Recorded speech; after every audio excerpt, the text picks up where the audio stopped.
110편 쪽에 얼른 줄 칠게요. 자, 주기율표 만들어지기까지의 과정, 역사, 이거는 이제 학교 시험에서 되게 쉽게 나올 수 있는 것 중에 하나. 처음에 데베라이너의 새싹원 소설 있죠? 이름이랑 같이 기억합시다. 모든 문제는 소수형으로. 어떤 원소를 3개씩 묶을게. 화학적 성질이 같은 애들. 다시 말하면 같은 족에 속한 애들.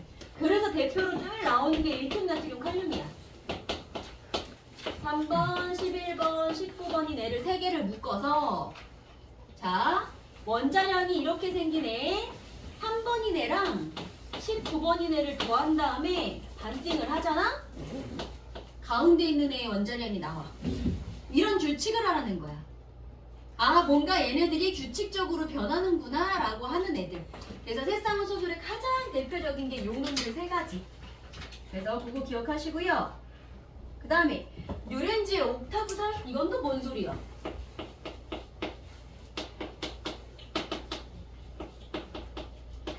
자, 한 옥타브는 도레미파솔라시도 해서 음계 8개를 의미하지. 그러니까 리튬부터 네온까지 한 줄에는 8개 원소가 들어가시고요. 그 밑에 8개 단위로 계속 반복이 될 거야. 그래서 이렇게 해주시면 8개의 원소 단위로 성질이 같은 애들이 계속 반복이 됩니다. 리튬 다음에 8번 지나면 나트륨이 나타나고 또 8번 지나면 칼륨이 나타나요. 이렇게. 오케이. 그래서 이거는 옥타브설 그렇게 보시면 되고. 자, 근데 중요한 건 이 사람도 어떻게 나열했어? 원자량 순서대로 나열을 했을 때 이런 게 나타났어. 이거는 이제 군데군데 있는 몇 개만 알아낸 거고. 주기율표의 아버지가 누구? 멘델레예프. 자, 주기율표에 나와 있는 대부분의 애들을 처음에 원자량 순서로 나타냈습니다. 자, 이게 완벽하지 않았을 뿐더러 중간중간에 아직 발견되지 않은 원소들이 있었는데 걔네들의 성질까지 막 예측했어. 근데 막 그것도 맞았어. 자, 근데 문제는 어디가 잘못됐었냐면 18번 아르곤이랑 19번 칼륨이랑 얘가 질량이 조금 더 크더래. 원자량이. 얘가 원자량이 조금 더 작더래. 그럼 원자량 순서로 배열을 했으니까 이렇게 가면 염소 다음에 칼륨이 나오고 그 다음에 아르곤이 있었던 거야. 그러니까 성질이 다른 애가 거기 가 있어. 뭔가 이상한 거지. 그래서 이런 원자량으로 나온 것 나열했을 때의 문제점을 극복하기 위해서 한 사람이 누구야? 마지막 수정? 모즐리. 모즐리는 어떤 순서대로요? 원자량 아니고 번호 순서대로 바꿉시다. 그래서 18번 아르곤이 여기 오고 19번 칼륨이 가니까 맞았더라. 그래서 멘델레예프 전까지는 원자량 순서였고 여기는 원자 번호였더라. 이렇게 큰 흐름만 하나 알고 넘어갈게요. 자, 됐으면 주기율표 전체 볼게요. 이거 통합해서 시험 봤으니까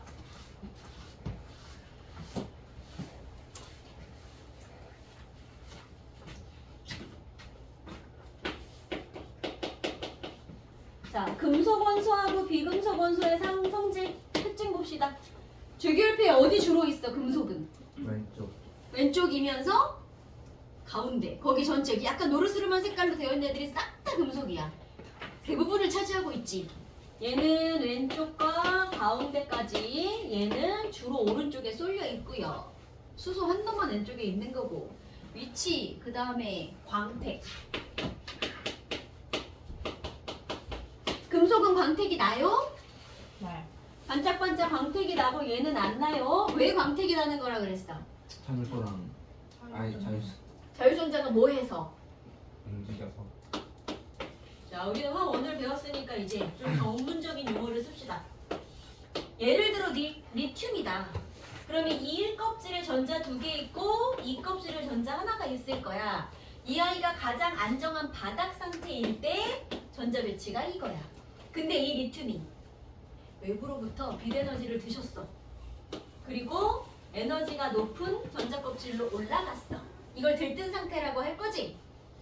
자, 이렇게 되는 애들, 그러니까 전자 껍질 사이를 전자가 왔다 갔다 하는 걸 뭐라고 불러요? 전이.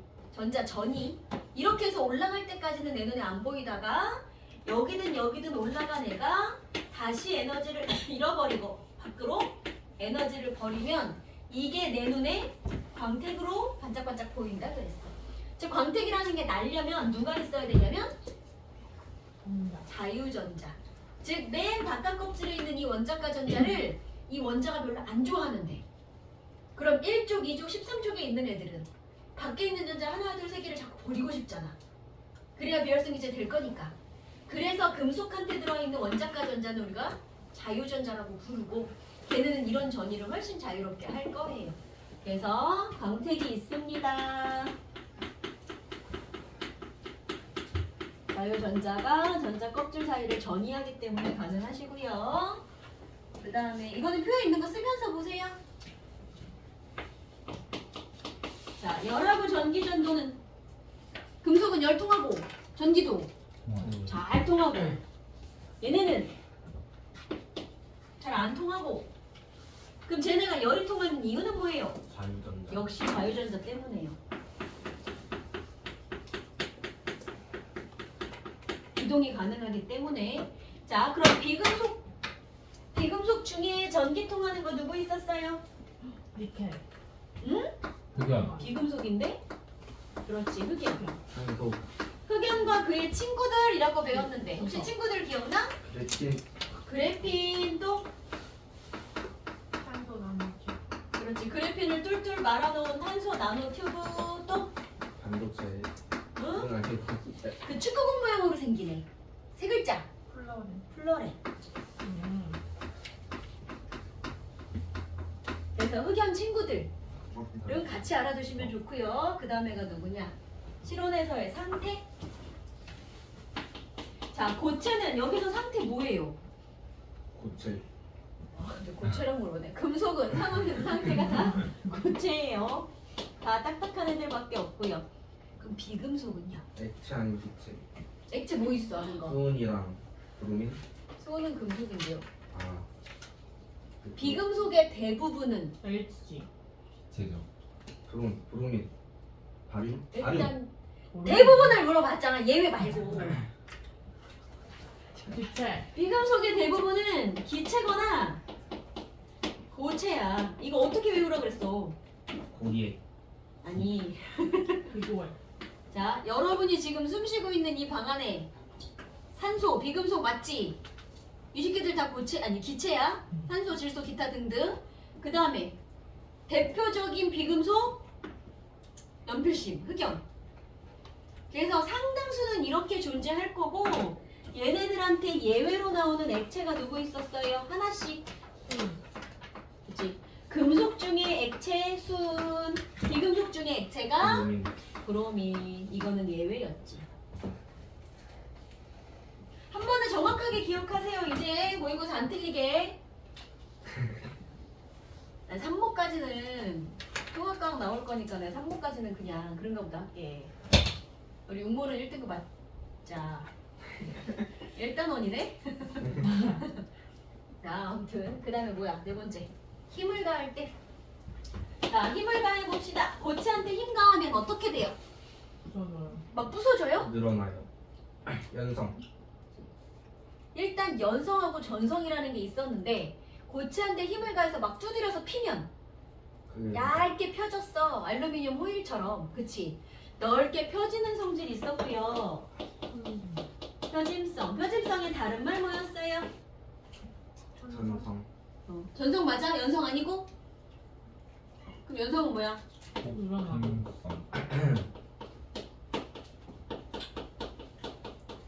연성은 가늘게 선처럼 뽑히는 뽑힘성. 이렇게 가늘게 또는 얇게 펼쳐도 잘 끊어지지 않아요. 그런 이유는 금속은 금속, 양이온 이렇게 있고요. 밖에 자유전자가 아무렇게나 막 돌아다니고요. 이 돌아다니는 자유전자들이 양이온 사이에 반발력 있을 때 그 반발력을 무마시켜주는 역할을 이 자유전자들이 할 거야. 그래서 단단하게 붙어있을 수 있고요. 그럼 비금속은 힘 주면 어떻게 돼요? 부서져요. 다 부서져요. 오케이. 그러면 이제 2번 갑시다.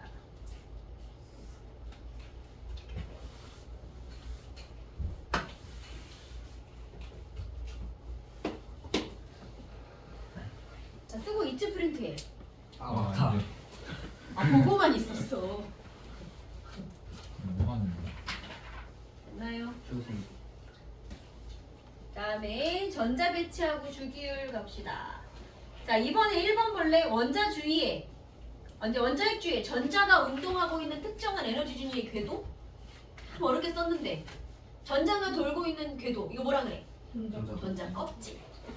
그치? 이게 전자 껍질. 그럼 전자 전이는 뭐야? 수량. 전자가 전이합니다. 무슨 뜻이야? 에너지를 전자가 에너지를 흡수 얻거나 또는 방출하면서 뭐 하는 거? 움직이는 거. 전자 껍질 사이를 이동하는 거. 그래서 바닥 상태에서 들뜬으로 갈 때 흡수하고 반대로 갈 때 방출해요 배웠던 거예요. 그게 전자 전이었고 최외각 전자 원자가 전자는 쓰세요. 설마 이거 모르지 않겠지 이제.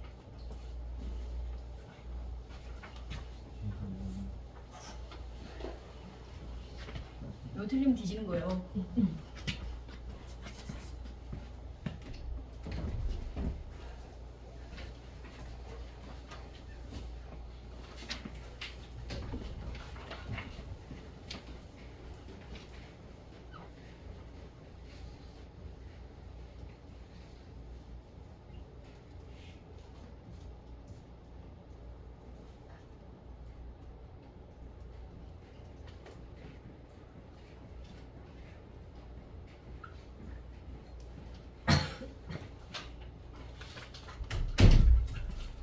됐어요. 자, 최외각 전자 뭐예요? 가장 바깥 전자껍질에 있는 거. 그지? 가장 바깥 껍질에 있는 전자. 자, 원자가 전자는 그 중에서 반응에 참여하는 무슨 반응에? 화학 반응. 화학 반응에. 최외각 전자 중 화학 반응에 참여하는 전자. 자, 그 다음에 같은 쪽 원소는 뭐가 똑같은 애들? 원자과 전자. 원자과 전자가 같은 애들. 그래서 뭐가 어쩐데? 원자과 전자 같아서 화학 성. 화학적 성질이 같아요. 자.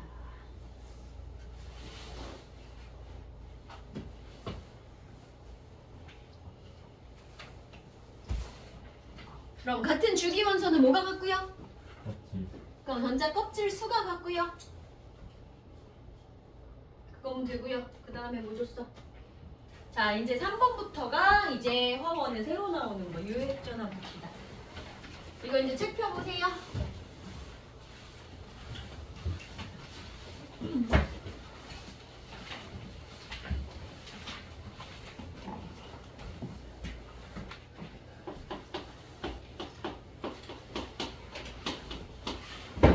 자, 1조 원소 몇 개를 적어줬어요. 예, 1번, 3번, 11번, 19번 이렇게 생긴 애들. 자, 핵 전하량이라고 하면 핵 안에 양성자, 중성자가 사는데 그 중에서도 양성자 플러스를 가지고 있는 이 아이들의 합을 핵 전하량이라고 부를 거야. 그러면 얘는 양성자 몇 개예요? 한 개지. 그러면 수소의 핵 전하량은 1이고 얘는 3 이렇게 되는 거야. 양성자 수랑 같으면 돼. 자, 근데 이제 유효핵전화라는 단어가 나올 거야. 이건 무슨 얘기냐면 이건 알짜라는 뜻이거든. 리튬이 있어. 리튬 전자 껍질 몇 개예요? 두 개. 이게 2개. 첫 번째 껍질에 전자가 이렇게 2개가 있고 여기 언저리에 전자가 하나가 더 있을 건데, 자, 요 아이가 느끼는 얘를 주인공으로 놔볼게. 원자과 전자. 얘가 핵으로부터 양성자 3개를 갖고 있는 리튬의 원자 핵으로부터 끌어당기는 인력을 느끼고 있겠지. 네. 만약에 안쪽에 전자 2개가 없었다면 얘는 오롯이 플러스 3을 다 느껴서 인력을 땡겨주는 힘을 느낄 수 있을 건데 문제는 안에 마이너스가 있다 보니 내가 이렇게 돌아다니다가 플러스 핵이 여기 있어. 나하고 이렇게 인력이 생기려고 그러는데 중간에 마이너스 전자 하나가 나보다 앞에 한 놈이 바로 막아버렸어. 그럼 어떻게 돼? 얘하고는 잡아당기는 인력이 있겠으나 얘가 얘를 밀어내는 청력이 있을 거잖아. 그럼 얘가 이 플러스 3을 100% 느낄 수가 없는 거예요. 나를 방해하는 요 놈 때문에. 돼? 그 다음에 두 번째, 만약에 이게 베릴륨이었다고 해볼까? 그러면 이번에는 바깥 껍질에 전자가 한 놈이 더 있어 이렇게. 그러면 아까 주인공 이놈을 기준으로 하시면 이번엔 얘는 나보다 안쪽에 있는 얘네 둘 때문에 당연히 얘하고의 인력의 방해를 느끼고 그 다음에 이렇게 돌아다니다가 어느 순간 얘가 내 옆에 왔어. 자, 그럼 얘는 노랑이가 얘랑 느끼는 이 인력에 방해가 될까 안 될까? 얘는 어디로 밀고 싶어 얘를? 일로 밀겠지. 역시 그 자리에 못 있게 하는 거야. 얘도 방해를 하는데 다만 그 방해하는 정도가 나랑 같은 줄에 있는 애들은 조금 방해하고 나보다 안쪽에 있는 애들은 얘하고의 인력을 많이 방해해. 그래서 그걸 다 합치는 거야. 얘네가 방해하는 힘, 얘네가 방해하는 힘. 그래서 그걸 뭐라 그러냐면 자, 나보다 안쪽 껍질에 있는 가리움 효과라는 단어를 줄게요. 의미가 어때?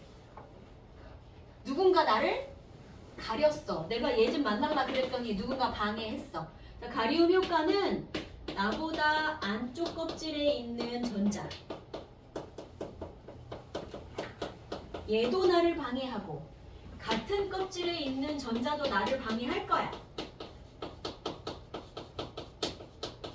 근데 누가 방해를 더 많이 한다고? 요놈이.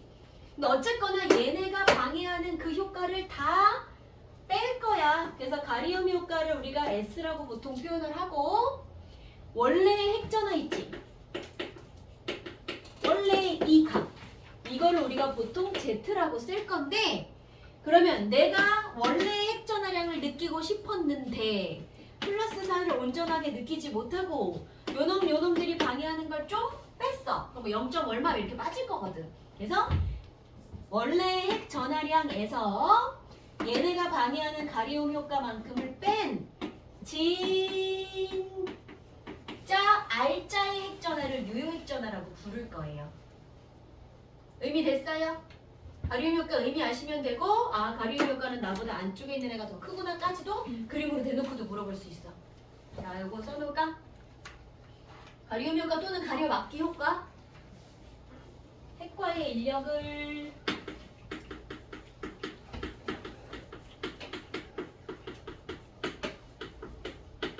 방해하는 걸 말하고 얘네들의 크기는 이랬고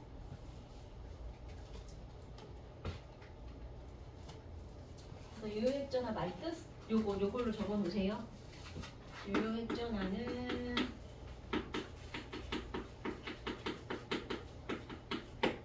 핵전화 빼기 가리움 상수.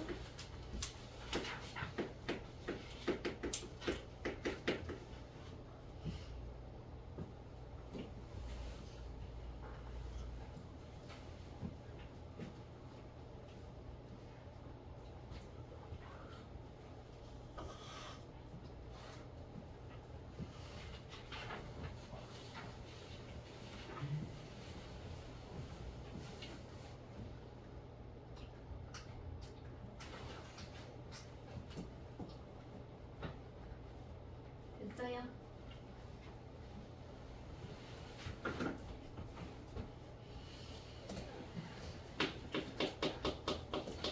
자, 그럼 유효핵전화 값이 저 같은 족에 있는 애, 같은 주기에 있는 애들로 갈수록 어떻게 되는지 볼게.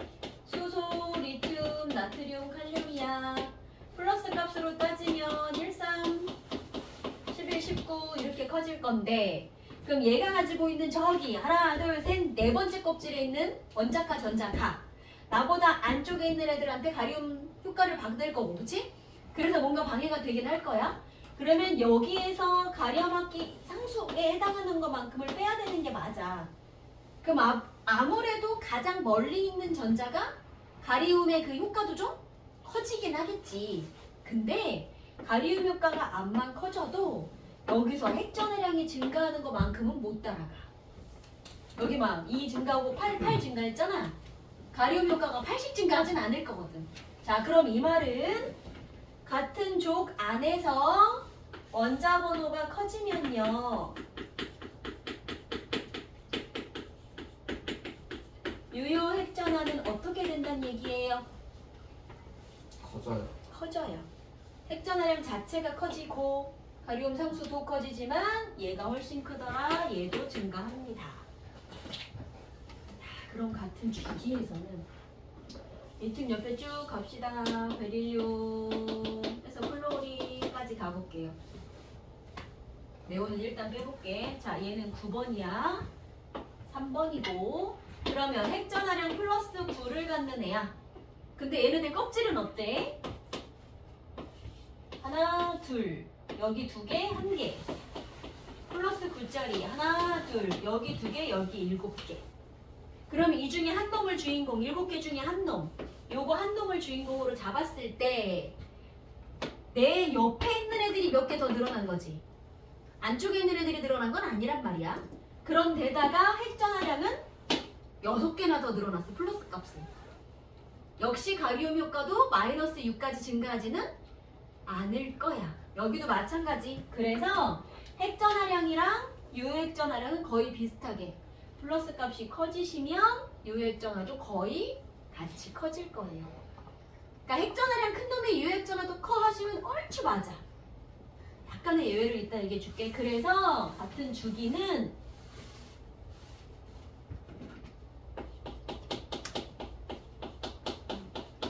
여기도 똑같아. 원자번호 증가하시면 유핵전화는 역시 커져야 되는 게 맞는데 여기까지 큰 흐름인데 문제는 뭐냐면 밑에 나와 있는 그래프 보세요.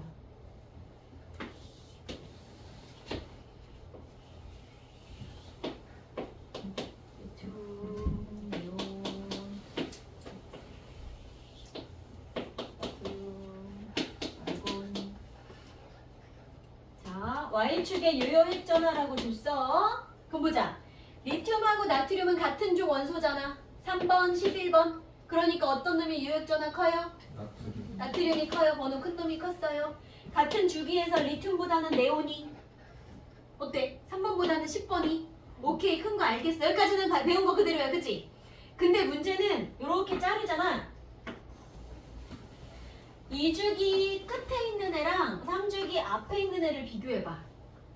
얘는 10번이고 얘는 11, 12번이야. 양성자가 더 많아. 핵전화량 크면 유핵전화가 커. 얼추 비슷해. 맞아. 외웠는데 뭐야 10번인 얘보다 9번 10번인 얘보다 11번 12번인 얘의 유핵전화가 작네.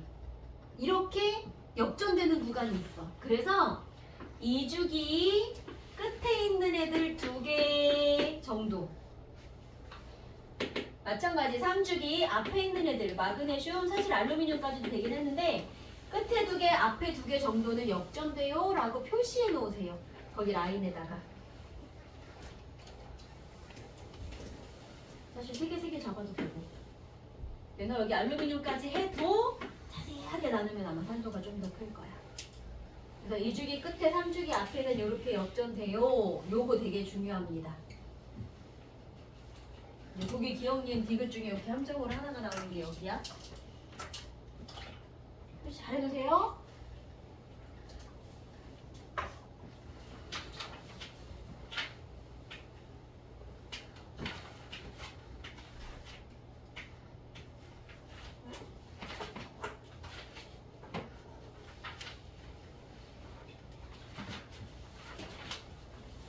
그러면 이거를 더 나가면 조금 그럴 것 같고 가려막기 효과는 문제를 안 내줄 테니까 여기 23까지 할 수 있을까? 네. 네? 123까지? 아, 아까 앞에서 배운 그 금속 비금속까지. 아, 대신 이번 주 그러면 메가를 더 내주지 않을 테니까 했던 것 중에 어려운 것만 반복하세요. 네. 일단은 안 줄게 이번 주에는. 감사합니다. 됐어? 네. 대신 꼭 반복은 하셔야 돼요. 네. 오케이 오늘 여기까지 합시다. 이거 뭐 안 한 거 같은데.